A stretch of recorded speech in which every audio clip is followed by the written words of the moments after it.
The MLB trade deadline is over. No more trades the rest of the season. The team you got is pretty much the team you're going to see until the end of the World Series this year. So I'm going to go through every single team's MLB trade deadline and give it a grade from A to F. Some teams had amazing trade deadlines. Some teams had awful ones. There was a lot of teams that really didn't do anything. So let's go through them all, give you my thoughts and opinions on their deadline. And don't forget to subscribe. Let's start off with the San Diego Padres, who I think arguably had the best trade deadline of any team in Major League Baseball. Of course, you acquired Mason Miller, one of the best young players in the game, arguably the best closer in Major League Baseball, and a guy who you have years of control over, as well as someone who could eventually probably go back into a starting role out in San Diego. They also picked up J.P. Sears in that trade from the Athletics. They grabbed Ryan O'Hearn and Ramon Laureano from the Orioles, two guys that are going to play pretty much every single day in San Diego and seriously help the bottom line there because they were throwing out some crazy guys every single night. O'Hearn was an all-star this year. Ramon Laureano, sneaky, having a great season offensively and still has a cannon of an arm. I really love those pickups by the Padres. And then three kind of sneaky under-the-radar pickups. They upgraded the catcher position by getting Freddie Fermin, who's not just one of the best catchers at throwing out runners in Major League Baseball, but he's like twice the hitter that Martin Maldonado and Elias Diaz are. Still well below average, but twice the hitter that they are. It says a lot. Nestor Cortez from the Milwaukee Brewers, which, that's just kind of a back-end starter if he throws. And then Will Wagner from the Toronto Blue Jays, which I was kind of shocked the Blue Jays gave him up for kind of nothing. Will Wagner's a great utility player, someone who feels like will be valuable to have as depth for the Padres, a team that's almost never really had depth in the last 5 years. Overall, like I said, I do think that this was the best trade deadline in Major League Baseball. They went out and made the biggest changes. They got better. They are really, really dangerous now. I'm giving the Padres an A+. Next, let's talk about the team that they ended up making a trade with, the Athletics. Not calling them Oakland, the Athletics. The big piece, of course, they got Leo DeVries. He is the number 3 prospect in Major League Baseball, arguably the best prospect in the minor leagues right now. He is clearly the number 1 in the A system as well. He has the chance to be a generational type prospect. He's an on-base king. There may be concerns whether or not he sticks it short. I think he does. And the bat is legit. He's put up some good exit velos, and he's so young, 18 years old, turning 19 as we get deeper into the season next offseason. He is simply one of the most talented prospects in the game, and as long as he continues on this trajectory, he is a franchise-altering piece for the Athletics. And honestly, giving up a reliever and a pitcher to get a player like this at a premium position like shortstop, that's kind of a no-brainer right there. In that same trade, they also grabbed Braden Nett, who's the number 5 prospect in their system, Henry Baez, who comes in at number 19, and Eduardiel Nunez at number 17. They also then made a trade to get Kenya Huggins, who goes into their top 30 right towards the back end. I do think for the Athletics, a team that I think is having a little bit more of a disappointing season than they thought they would. I think this is a great move for their future. Again, Leo DeVries is a possible generational type prospect. To be able to get him at a premium position for a relief pitcher that doesn't really do you any good, especially when you're playing in that little Sacramento ballpark, I'm going to give this one a B+. I think the A's did a fantastic job. I can't really give you an A. Nah, you know what? A. Give him an A. They got Leo DeVries. That's a huge pickup. Keeping it in the AL West, we have the Houston Astros up next, who made 3 moves, kind of small, but also kind of big. Carlos Correa is back in Houston, which is crazy. I didn't think I'd ever be saying that. Correa got traded from the Twins to the Astros in a trade that was basically a salary dump from Minnesota. They're sending $30 million over as well to the Astros, and I think this is exactly, 1, what the Astros need, and 2, what Carlos Correa needs. Get him back into familiar territory in the franchise that drafted him, where he won all these World Series, where he was most successful in his career. Carlos Correa truthfully could be a major, major X factor for this team despite how poorly he's played in 2025. I love this move, putting him at third base. I think one of the sneaky best pickups of this entire deadline was going out and grabbing Jesus Sanchez as well for pitcher Ryan Gusto. Jesus Sanchez's exit velos are crazy. The barrel rates are disgusting, and put him in Houston,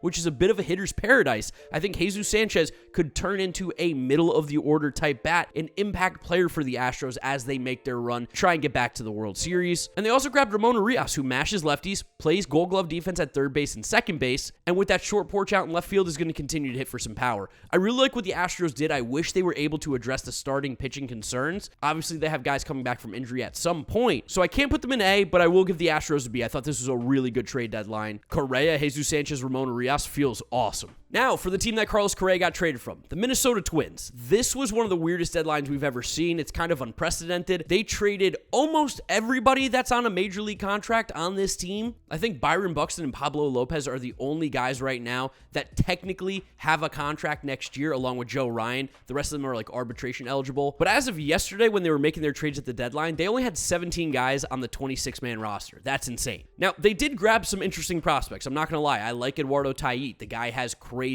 power potential, hitting balls 114 miles an hour at 18 years old. while catching is shocking. They grabbed McAble, who is going to be, I think, a frontline starter for the Minnesota Twins, especially with how they develop pitching. And they also got Taj Bradley, who, while he's no longer a prospect and has definitely struggled in Tampa Bay, I think Taj Bradley still has a lot of potential left in that arm. He's simply too talented to be as bad as he has. Classic change of scenery. Another classic change of scenery guy they picked up was James Outman. We've seen him play at a very high level, but it just wasn't working in LA with the Dodgers. He can now play every single day pretty much out in Minnesota for the Twins. But that's kind of it. The rest of the prospects, like they grabbed Hendry Mendez, who's ranked number 20 in their system. They grabbed Ryan Gallagher at 16 and Enrique Jimenez at 24, but that doesn't really move the needle for me. I still think because the Twins tore it down so hard, because that was an organization that has good players. Clearly, people wanted them. Instead of going for it, they tore it down. And I don't even know if they really got great value for anybody outside of the Joan Duran trade. And I guess Griffin Jacks with Taj Bradley, but even still, like, that's still a question mark. So to me, I gave the Twins a D. I can't get behind a team that's going to willingly tank like this and sell and sell and sell, while they also still keep their manager, who's definitely a major problem here. That team feels like they're a mess. The owners just need to sell so the Twins and their fan base can actually just move on and start to look towards the future. Yeah, when you trade that many players, you think you'd get more high-quality prospects, and it's just, they're not even in their top 30, most of these guys. Keep it in the American League. Let's go to the Pacific Northwest. The Seattle Mariners arguably also had the best deadline this year. They didn't make a ton of moves, but the moves that they did make, I feel like were very, very calculated and were exactly what they needed. The smallest move being Caleb Ferguson. You can never have too many good left-handed relievers in the bullpen, and Caleb Ferguson is a ground ball king, a soft contact king. That was a phenomenal pickup. Did they give up a little bit with Jeter Martinez, who's an exciting prospect? Yes, we'll talk about him with the Pirates. But Caleb Ferguson helps this team right now, and that's what the Mariners need. And then you went out and got Josh Naylor and Eugenio Suarez from the Diamondbacks to play first base and third base, the two biggest holes on this entire roster. Eugenio Suarez is going to hit 40-plus home runs this year, plays good defense at third base. That was the biggest impact bat traded at the deadline this year, and the Mariners grabbed him, which I'm really happy for the fans out in Seattle. That team is in a spot where they can win right now, and they're going for it. And Josh Naylor, while he doesn't have the power numbers that you were hoping for, on-base king, hits for a high average, pretty solid at first base. He just makes this lineup so much deeper and so much better. You don't have to rock Ben Williamson. You don't have to rock Miles Mastrobuoni as much. You don't have to play Dylan Moore every day. You don't have to play Luke Raley every day. While there weren't 25 players that came in like some of these teams, the three guys that the Mariners got might have the biggest impact of anybody this season for a current team. I love the moves that the Mariners made. A+. Arizona Diamondbacks, they were sellers. They traded off a couple of the guys we just mentioned. They brought in Tyler Locklear in the Eugenio Suarez trade, who's ranked 6th in their system. Hunter Cranton at number 23, Juan Burgos at 25. In the Merrill Kelly trade, they brought in Cole Drake from the Rangers, who comes at number 7, David Hageman at number 14, Mitch Bratt at number 10. And then from the Josh Naylor trade, we've talked about it before on the channel, Brandon Garcia, number 20, Ashton Izzy at number 15, and then they also brought in Andrew Hoffman. To me, it was a bit of an underwhelming package back. Like, they didn't get anybody to me that looks like a different player to help with this rebuild. Like, Tyler Locklear is basically just a right-handed Pavin Smith, it feels like, and that would be kind of aggressive. I don't really know how much of an impact Tyler Locklear is going to make right now. Cole Drake and Mitch Bratt are interesting pitching prospects. Mitch Bratt's been dominating the minors this year, but the stuff doesn't really jump off the page in terms of velo, and it does feel like they traded for a bunch of relievers as well, with guys like Brandon Garcia, Hunter Cranton, and Juan Burgos. So, I don't know. Like C+, it's not really that great of a deadline to me for a team that was selling, and you didn't move on from Zach Gallen, which is so weird. Philadelphia Phillies, they made 3 moves, pretty big ones. Joan Duran from the Minnesota Twins, Harrison Bader from the Minnesota Twins, and Matt Manning, sneaky, from the Detroit Tigers. Matt Manning's a guy who was a former top prospect. I don't know what he has left in the tank, but the Phillies have done such a good job with pitching development. I'm interested to see what they can do when they get their hands on him. Similarly to the Mets, who we'll talk about here in a second, they've had a gaping hole out in center field. Johan Rojas just simply can't be your guy every single day when you get to the playoffs. Brandon Marsh hasn't been very good. And Harrison Bader's been hitting the ball really well. He's improved his bat speed, so I do think the improved hitting numbers are a little stickier than we thought. And he plays elite center field defense, something that the Phillies could definitely use because defensively, not always the strongest team out there. And then, of course, the biggest issue for them has been their closer role. They've been going with Jordan Romano. They've tried Ryan Kirkring. You don't really want Matt Strahm closing out games. Joan Duran's a guy you want closing out games. And you saw it on Friday night in his debut. Came out, shut the Tigers down. Phillies win the game. They take over first place from the Mets at the time of recording. Joan Duran is an impact guy, and he has years of control. And while they gave up a lot in Mick Abel and Eduardo Taiit, to get a controllable capable reliever who's one of the best in the entire game. It's a significantly cheaper package than what the Padres paid to the A's. The difference is I don't think Juan Duran's ever going to start. I can see the Padres trying to make Mason Miller into a starter. Regardless, phenomenal deadline by Dave Dombrowski. I gave the Phillies an A. They are definitely one of the 5 best this year in terms of what they acquired at the deadline, helping this team. They didn't have that many problems. It's a good team. Next up, we've got the New York Yankees, and they went out and they kind of went crazy on the trade market. Now, it did not work out. First game, they went Bednar, Doval, and Bird, and they all gave up a ton of runs, and they blew the game to the Marlins in a massive lead. That was kind of crazy. I didn't expect to see that. But Dave Bednar is a good reliever. Camilo Doval is disgusting. Dave Bednar is disgusting, too. I don't want to take that away. He has been really good ever since he's been called back up. Camilo Doval, same thing. Really good since he's been called back up. Jake Bird was awesome in Colorado, so surely it's easier pitching when you're not there. And then they also grabbed Ryan McMahon from the Rockies, who I think was a phenomenal pickup, a guy who's going to hit towards the bottom of that order, play great defense. That left-handed swing is built for Yankee Stadium. He's going to hit for some power. He's going to put the ball in play, and he's going to play Gold Glove defense. Amazing. They also grabbed Jose Caballero, who is an amazing, perfect little utility player, along with Ahmed Rosario. Rosario I don't like as much, but Caballero I do. Guys who bring something a little bit different to this Yankees team, though, athleticism and just the ability to play multiple positions. They also grabbed Austin Slater to try and mash left-handed pitching out in the outfield, and they have Wilberson DePena, who is a prospect they acquired. Overall, I do think the Yankees had probably one of the best deadlines as well. I gave them an A+ too. Their bullpen is disgusting. It's only behind the Padres, which have literally built a super mega bullpen. Yankees number 2, A+. One of the teams they traded with, the Pittsburgh Pirates, I'm just going to give them an F. I can't believe how little they got back for David Bednar. That was crazy to me. Rafael Flores, Edglin Perez, Brian Sanchez. That's such a weak return for Dave Bednar, especially a guy who has control. Shout out the Yankees. They gave up nothing. I can't believe we're lauding Rafael Flores, who's like a 25-year-old catcher who hit well in AA and struggling at AAA and is known for his framing, which is going to be obsolete in years when we get ABS. Doesn't make any sense to me. I can't believe the Pirates trade for 2 catchers. They also then trade away Key Brian Hayes, a homegrown guy. Sammy Stafora is a good prospect, a former second-round pick, goes to number 7 in their farm system. But then that's kind of it outside of Jeter Martinez, who also has a lively arm. Could be the best prospect that they traded for in this entire day, was the guy they got for Caleb Ferguson. But then, like, Ivan Brethor, Evan Sisk, Callan Moss, Cam Devaney, not in their top 30. Ben Cherington needs to be fired. I don't know how he has his job. Absolutely disgraceful deadline. I feel so bad for Pirates fans. I don't know when the suffering's going to end. Bob Nutting needs to sell the team. Ben Cherington needs to be fired. Terrible. F. It's like legitimately one of the worst deadlines I could imagine for a team that just sold. Like, how do you even do that? Texas Rangers, they grabbed Merrill Kelly, Danny Coulomb, Phil Maton, and Jose Ruiz. I give the Rangers a B. Merrill Kelly is a solid pitcher. He is not going to be your ace, and honestly, the Rangers don't need that. You've got Evaldi, you've got Jacob deGrom. Those 2 guys at the top of your rotation are awesome, but Merrill Kelly as a number 3, steady Eddie, 6 innings every single time. He has the playoff experience. He was amazing for the Diamondbacks in 2023 on their run. It's exactly kind of what the Rangers needed, just a little bit of stability. And then getting Danny Coulomb and Phil Maton for the bullpen, 2 very capable arms who have gotten big outs in playoff runs before. Phil Maton with the Mets and the Astros. Danny Coulomb has been fantastic. A sneaky under-the-radar, great left-handed reliever they got from the Twins. And even Jose Ruiz is just another arm. Like, who cares about him? I don't know. He might not even be on the team at some point. But I do like the big 3 that they got there with Merrill Kelly, Danny Coulomb, and Phil Maton. Again, I gave it a B. They got better. Okay, now, for my favorite team, the New York Mets. Shocker, I'm going to give them an A, but they really did have a great deadline. The Mets have had 2 problems this year. They've had, well, I mean, hitting's a problem. But their bullpen has been shaky, especially with all the injuries that they've had,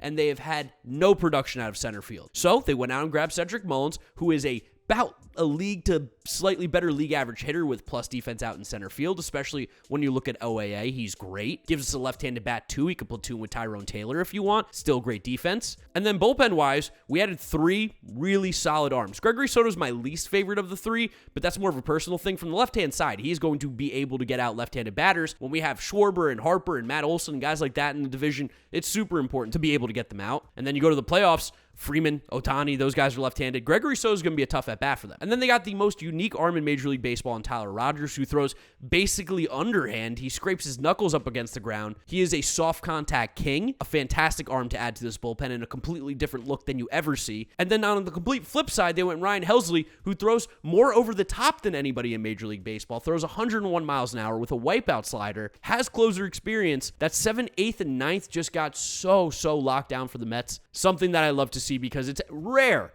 that you see a bullpen, especially for a New York Mets team, that actually has a plan and a ton of good arms, and then you bump Reed Garrett, Ryan Stanek, all these guys down, not nearly as high leverage situations anymore. Masterclass by David Stearns. I give it an A. The St. Louis Cardinals. Jesus Baez, who's their 6th-ranked prospect, coming over from the Mets. Frank Elisalt, Nate Dome, Mason Molina, Skylar Hales, and Blaze Jordan. I love the pickups of Blaze Jordan. I love the pickup of Jesus Baez, and I do like Nate Dome. 2 of those guys came from the Mets in Baez and Dome. Baez is an exit velo king. He's coming off of a torn meniscus injury last season, so the offensive numbers are a little bit shaky, but he's a guy who, in the prospect world, people have been very excited about for a couple seasons now. Just need to see him be healthy. And Nate Dome has been a quick flyer up through the minors. The Mets drafted him out of college at Mississippi State, and he's been relatively successful flying up through the system. Someone who I think will end up being a major league starter in the future for the Cardinals especially. And then Blaze Jordan, just mashes. You guys might remember him from his viral videos on YouTube where he was hitting in the home run derby at Tropicana Field and using metal bats and hitting absolute bombs. Blaze Jordan's out in the minors. He's in the Cardinals organization. I was shocked they got that much value for Steven Matz. But hey, the Red Sox are kind of stupid, I guess. We'll talk about them in a couple teams. C+, though, for the Cardinals. It was fine. Wasn't good. The Toronto Blue Jays. They went out and grabbed Shane Bieber, who's injured, but he'll be back soon and he'll be a part of that rotation. Brandon Valenzuela for Will Wagner, which was one of the weirder trades. I kind of went, why? And then Sir Anthony Dominguez, which I think is awesome. He is really, really underrated, Sir Anthony. He has wipeout stuff. He throws 100 miles an hour. The Blue Jays bullpen's been great this year. This is another awesome addition. And then Shane Bieber, when he comes back from injury, can slot right into this rotation. He can be a frontline guy for them, a former Cy Young Award winner, pitched in big games before. I don't think the Blue Jays had a perfect deadline by any means, and I think Blue Jays fans would agree. But for the whole nation of Canada, drum roll please, I'm going to give the Blue Jays a B-. I thought they improved. I thought they went after things that were important, bullpen and starting pitching. Could have done more, but that was a good deadline for them. Which leads us to the team they traded with, the Cleveland Guardians, who got one player, Cal Steven, came over from the Blue Jays in the Shane Bieber trade. He ranks as their number 7 prospect on Pipeline, but truthfully, a lot of the other publications have him as a top 100 prospect in the game. His fastball shape is freakish. The pitchability that he has looked really, really good. Great command thus far. Something that you expect the Guardians to identify, notice, and turn into a very, very capable starter at the major league level. Cal Steven was a good pickup, but they didn't really sell. And Class A, I know, screwed them a bit, but they brought in one prospect, and they're just going to miss the playoffs and only bring in one guy and not really rebuild or even retool. C+. I like the prospect, but I wanted to see more. All right, the Baltimore Orioles brought in like 15 guys. Let's just go ahead and name them. Boston Bateman, Tyson Neighbors, Cobb Hightower, Brandon Butterworth, that's not a real name, Tanner Smith, Victor Figueroa, Anthony Nunez, Raimon Gomez, Chandler Marsh, Micah Ashman, Dietrich Enns, Wilfrey De La Cruz, Twine Palmer, Jerron Watts-Brown, Wellington Aracena, Cameron Foster. Whew, that's a lot of names. Of the names I mentioned, 6 of them are inside their top 30 prospects according to MLB Pipeline. The highest ranked one being Boston Bateman, who came over in that Padres trade for O'Hearn and Ramon Laureano. Jerron Watts-Brown came over in the Sir Anthony Dominguez trade. He comes in at number 9. He's having a very nice year, starting pitcher out in Double-A. To talk about some of the guys the Mets traded, Anthony Nunez is kind of a bullpen-ish piece, but he does have electric stuff. Raimon Gomez is a starting pitcher who can throw 105 miles an hour. If it doesn't work out, he's an elite reliever probably at some point. And even Wellington Aracena, people inside the Mets community that get obsessed with pitch shapes and prospects, they really liked him. That being said, I don't know. They didn't really get an impact prospect in my mind, and they still held on to a lot of guys, like way too many. I can't believe Eflin is still there. I can't believe they held on to Sagano. I expected the Orioles to be a lot more aggressive. They went for quantity over quality, in my opinion, and that's not something I ever particularly love on my trade deadlines, so I gave the Orioles a C+. For the Rockies, if they were not in Colorado, if they were not the Colorado Rockies, I think I'd like this one more because they went out and got some decent pitching prospects. The problem is, it doesn't matter how good they are as a pitching prospect. They are almost guaranteed to not be good because they're a part of the Colorado Rockies. It's impossible to pitch there. And it's not fair because Griffin Herring looks awesome. That actually is a really, really good prospect that the Rockies got. He's just never going to turn into anything because it's Coors Field, and that's a shame. Even like Josh Groves and Ben Shields, guys inside their top 30, but they're pitching prospects, I don't care. Rock Riggio is kind of the one that matters the most. He comes at number 11 in their organization, coming over in the Yankees trade for Jake Bird. People like Rock Riggio. He's hit well at Somerset this year, but overall, when you trade for as many pitchers as the Rockies did, knowing what organization you are and where you play, I mean, it's brain dead. I can't believe how stupid they are. I give the Rockies a D. Now, on the flip side, you have the Boston Red Sox, who I didn't think were a stupid organization, but Craig Breslow's really made me scratch my head. They made 2 moves, and they brought in Dustin May and Steven Matz. I'm not sure what year he thinks this is, but both of those guys are not very good. I guess Matz is a decent left-hander reliever, but Dustin May stinks, so are they going to make him into a bullpen arm? And then they traded James Tibbs, who's one of the big pieces in the Devers trade, to get half a year of Dustin May. And and they trade Blaze Jordan to get half a year of Steven Matz.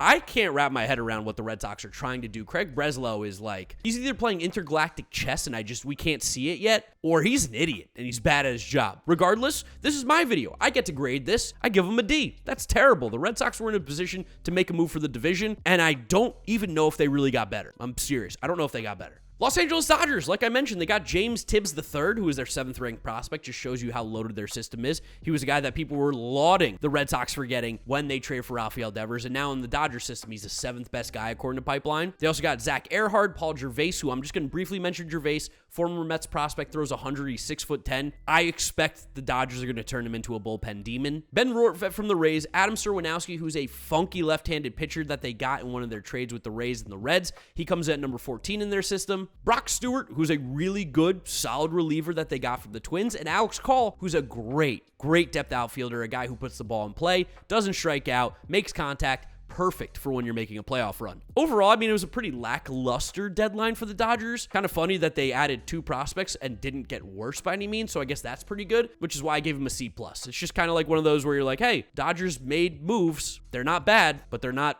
amazing? I don't know. They didn't do like anything splashy. C+.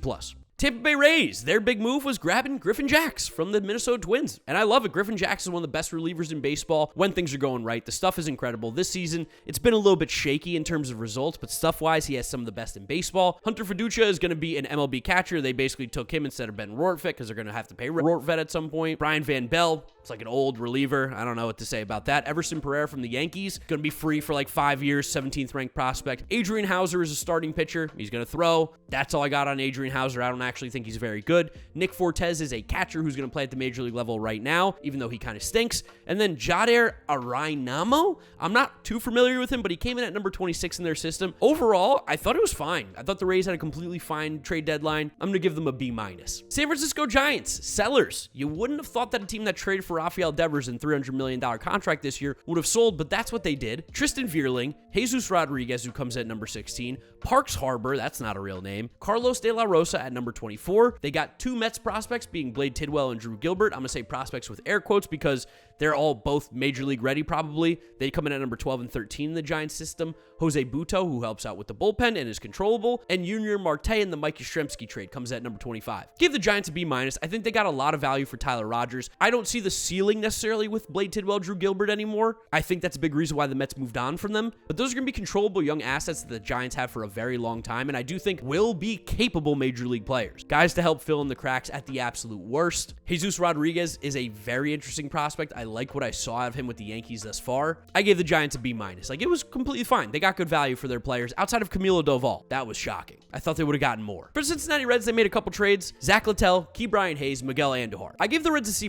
Big reason why, until I see Key Brian Hayes wake up, and I know he hit a homer in his first game with the Reds, I don't know if he's any good. I don't know if he's a major league player anymore, and you willingly took on that contract for a team that is famously cheap, which was confusing. Zach Littell is a good pitcher. I don't know if that was the biggest issue that the Reds needed, because you have Hunter Green, Nick Lodolo, Andrew Abbott, Chase Burns is awesome. I guess Littell slots in as your number 5. Then Miguel Andujar, kind of similarly, like, I don't really care. C+. Like, this was kind of a whatever deadline for me. Now, I really wanted to give the Tigers an F, but I think that's me being disappointed that they didn't really go for it. They kind of played it safe, and maybe that's how Scott Harris operates. I kind of hate it. I don't really love it. But at the end of the day, Charlie Morton, Kyle Finnegan, Paul Sewald, Cody Hoyer, Rafael Montero, Chris Paddock, Randy Dobnak, and Josué Quinones, I think that's a C trade deadline grade because it's all fair. It's all safe. Charlie Morton, Chris Paddock back into the rotation, fine. Randy Dobnak, if you need it, if you're in a pinch, sure. Kyle Finnegan's a completely fine reliever. Paul Sewald stinks. I can't wrap my head around that one. I think I just wanted to give them an F or a D because I wanted the Tigers to do more. I can't believe they didn't go after Eugenio Suarez, especially seeing that package. That was free. That's kind of why I lean towards the back end of these grades, but truthfully, unbiased, taking my emotion out of it, I think it's a C. It's a totally who cares deadline. Okay, we got a few more teams here coming up. We got the Kansas City Royals next. Sneaky? Good deadline? Mike Yastrzemski, capable outfielder. They just need Major League Baseball players on this team because that lineup is so bad. They got Ryan Berger and Steven Kolick, who are 2 starting pitchers who have seen a little bit of success at the Major League level from the Padres and are controllable. Bailey Falter, kind of been good this year. You get him in a more pitcher-friendly ballpark. I really like that move. Randall Grichuk, Adam Frazier, those are also Major League Baseball players, something that you haven't been able to say about a lot of that lineup. I give the Royals a B. I thought they were going to be a little more aggressive selling, but the players that they brought in, I don't know if this helps them this year, but Kolek, Burgett, and even Falter, guys I think that can make an impact in the future. For the Milwaukee Brewers, weird deadline. They took Jordan Montgomery's money. He's not pitching this year. They got Shelby Miller. They brought in Brandon Lockridge, and they added Danny Jansen. I kind of don't really have anything to say to this. I'm sure Shelby Miller is going to be a good reliever for them, so that's a positive. But the other two guys, like, whatever. C. I don't really have much to say about the Brewers deadline. They are the best team statistically, though. Win-loss record in Major League Baseball, so maybe they didn't need to make that many moves. But that was a little underwhelming for sure. I thought they were going to be a little more in on Ryan O'Hearn. So, C. White Sox, underwhelming.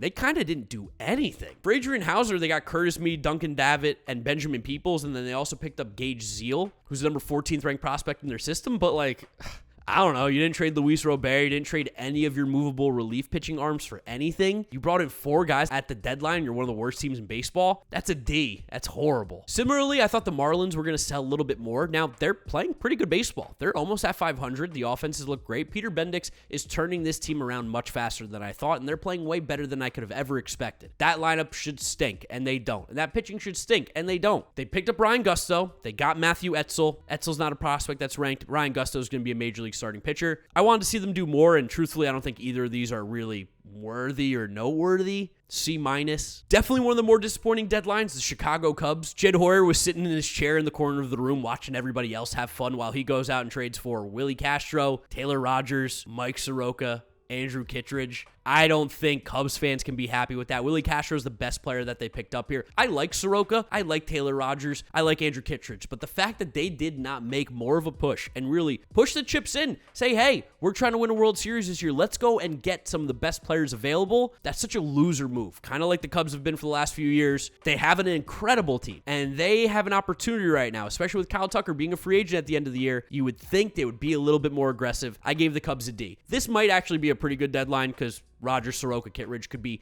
totally fine middle relief guys, and Soroka maybe even decent as a starter. But like, was Willie Castro the solution to the Cubs? I don't think hitting is the problem. I think it's pitching. D. Washington Nationals made a bunch of trades. They sold off a bunch of pieces, and they brought in some decent prospects. Josh Randall, who's number 23 in their system, RJ Sales, Eric Swan, Sean Paul Lignan, which also, Sean Paul, that's awesome. Those guys are number 12 and 10 respectively. In the Cubs trade, they brought in Christian Franklin and Ronnie Cruz at number 11 and 13. They got Jake Eater from the Angels in a weird trade that we'll talk about in a second. Sam Brown, Clayton Beeter, number 24, and then Braum Martinez. Yes, that is the word Braum, B-R-O-W-M. That's not a typo. I didn't know that was a name. Nationals stink right now. They have great players around them. They got rid of guys that are not going to be on this team next year, and they brought in prospects. This is what I expected the White Sox to do. This is what I expected a lot of the bad teams to do. At least the Nationals did it, and they brought in, 6 top 30 prospects in their system? It's pretty good. Give them a B-.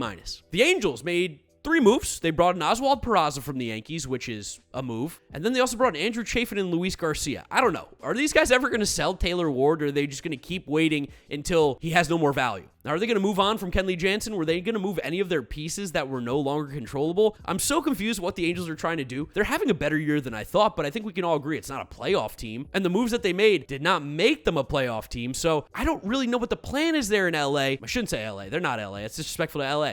In Anaheim, I don't ever really know what the plan is over there. I'm confused. D+. Oswald Peraza is really the cool thing just because he's controllable and was a top prospect at one point. But Chafin and Garcia, I don't know, you're still like the 4th best team in your division. D+. And then for the last and final team, the Atlanta Braves, arguably had the worst deadline. They didn't do anything. They actually brought in people. They traded for Carlos Carrasco. They didn't give up anything, but they brought in Carlos Carrasco. They brought in Eric Fetty. They brought in Dane Dunning. They traded for Tyler Kinley, and then they got some dude named Jim Jarvis. How did they not sell? How did they not move on from a Pierce Johnson? How do you not find a trade suitor for Marcell Ozuna? How do you not find someone to take Raisel Iglesias? What in the world are the Braves doing? Especially with Big Ron hurt. I don't understand what the Braves are doing, but I also don't care because I'm a Mets fan, and I hope they continue to be in a spiral and make these horrible decisions. I give the Braves an F. That is probably legitimately the worst deadline. I'm not crazy about the Pirates prospects. I might not be crazy about some of the hauls back. Braves didn't do anything. They just got older and worse. Stupid. I'd love to know who you guys think had the best trade deadline down in the comment section below. Also, who had the worst? Let me know what you're thinking. Drop a like on the video if you enjoyed it. Subscribe so you don't miss out on any of the content. And follow me on all my social media. GiraffeNeckMarc. Links are in the description. That's where I'll wrap it up. You guys know the drill from here on out. YouTube recommends you watch this video. This is my most recent upload, so click through those if you have not yet seen them. Thank you guys for watching. That's the MLB Trade Deadline. I'm exhausted. Whew. And I'll catch you all on another video next week. Well, next week's like today, so I don't know. I'll see you soon. Bye.